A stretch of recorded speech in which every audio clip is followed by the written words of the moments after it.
Hello everyone. समझ आते ही सबका मन करता है स्लीवलेस पहनने का, और अगर हम स्विमिंग पूल में जाते हैं तो स्विम सूट पहनने का। लेकिन क्या आप उन लोगों में से हैं जो हाथ ऊपर करने में थोड़ा कतराते हैं, थोड़ा कॉन्फिडेंस कम है डार्क अंडर आर्म्स की वजह से? तो ये वीडियो आपके लिए है, ज़रूर इसे एंड तक देखिएगा।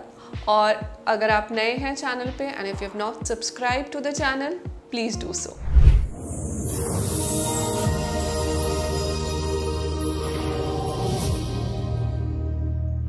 सबसे पहले समझते हैं कि डार्क अंडर आर्म्स होता ही क्यों है। अंडर आर्म्स एक बहुत सेंसिटिव एरिया है, इसलिए यहाँ डार्कनेस के चांसेस सबसे ज़्यादा होते हैं।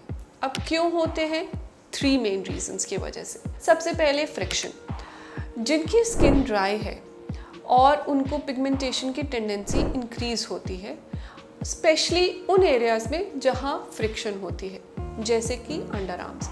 अगर आपको ऑलरेडी ड्राई स्किन इशू है या आपकी स्किन थोड़ी सी सेंसिटिव है और आप टाइट आर्म होल वाले क्लोथ्स पहनते हैं, तब वो फ्रिक्शन कॉज करता है पूरा दिन, जिसकी वजह से ये एरिया और डार्क होता है। सेकंड है इंजरी।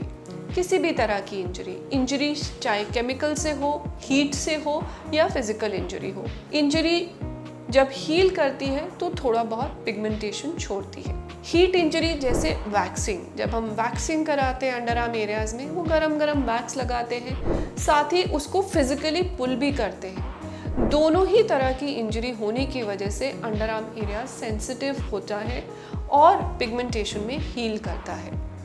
थर्ड, आप जो केमिकल इंजरीज, जैसे कि आप परफ्यूम्स जो कि बहुत स्ट्रॉन्ग है, अल्कोहल बेस्ड परफ्यूम्स, वो डायरेक्टली अंडर आर्म्स पे लगाते हैं, ये भी स्किन को ट्रिगर करते हैं और पिगमेंट सेल्स प्रोड्यूस होते हैं।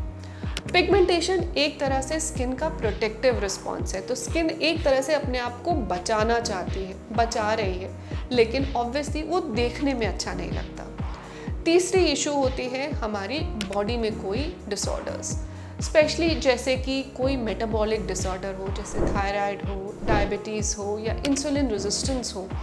ऐसे केस में एक लेदरी टेक्सचर भी आ जाता है, ना कि सिर्फ अंडर आर्म्स पे बट आपके नेक एरियाज़ में भी। इसको एक स्पेशल टर्म दी गई है, एकांथोसिस नाइग्रिकेंस, जहाँ डार्कनेस के साथ एक लेदरी टेक्सचर भी होता है।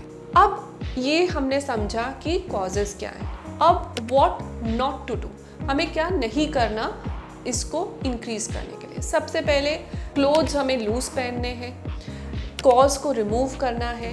कोई भी तरह की इंजरी, यानी कि waxing injuries, heat injuries, chemical injuries, directly हम परफ्यूम्स लगा रहे हैं, वो सब हमें नहीं करना।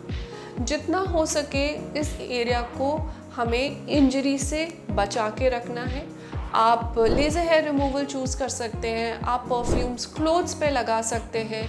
ये इसको करके आप इस एरिया को इंजरी से प्रिवेंट करेंगे और स्किन को टाइम देंगे कि वो हील कर सके। अब क्या करना है, व्हाट टू डू? सबसे पहले अगर कोई अंडरलाइंग कॉज है उसको ट्रीट करना बहुत ज़रूरी है। अगर इंसुलिन रेजिस्टेंस है या थायराइड डिसऑर्डर्स है, आप उसको पहले ट्रीट करिए। सेकेंडली, इस एरिया को बहुत अच्छे से मॉइस्चराइज करिए। थर्ड, आप कोई भी लाइटनिंग क्रीम्स यूज़ कर सकते हैं, प्रोवाइडेड ये एरिया अच्छे से मॉइस्चराइज्ड है। बहुत इजीली अवेलेबल है ग्लाइकोलिक एसिड क्रीम्स, 2%, 6%, 12%, जो कि आपको अवेलेबल हो जाती हैं, और कोजिक एसिड वाली क्रीम्स भी अवेलेबल हैं। अगर आप ग्लाइकोलिक एसिड सीरीज़ शुरू कर रहे हैं तो आई रिकमेंड कि आप छोटे परसेंटेज से शुरू करिए, बिकॉज ये एरिया बहुत सेंसिटिव होता है। कई बार ये इंक्रीज्ड परसेंटेज यूज़ करने से भी स्किन सेंसिटिव हो जाती है और इंजरी की तरह स्किन उसको लेती है। तो 2% आप यूज़ कर सकते हैं ग्लाइकोलिक एसिड, कोजिक क्रीम्स भी यूज़ कर सकते हैं, लेकिन स्किन मॉइस्चराइज्ड होनी चाहिए। जब आप नहा रहे हैं तो आप जो सोप यूज़ करते हैं वो pH बैलेंस होना चाहिए। सिंडेड बार्स बेस्ट है, वो आपके स्किन के pH को मेंटेन करते हैं और हीलिंग में हेल्प करते हैं। तीसरी चीज़ ये ध्यान रखना है कि आप ये अंडर आर्म एरियाज़ को लोफा या प्यूमिस्टोन से मत रगड़िए। ये सोच के कि ये तो गंदगी है और अगर हम इसको ज़्यादा स्क्रब करेंगे या हम कोई स्क्रब्स यूज़ कर लें इस चीज़ के लिए तो ये निकल जाएगा। ये सरफेस पे नहीं है, ये स्किन के अंदर है।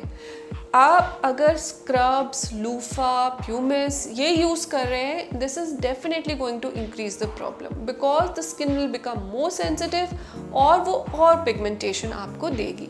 तो आई होप आप इन सिंपल चीज़ों को यूज़ करके अपने अंडर आर्म एरियाज़ को ब्राइटन कर सकते हैं।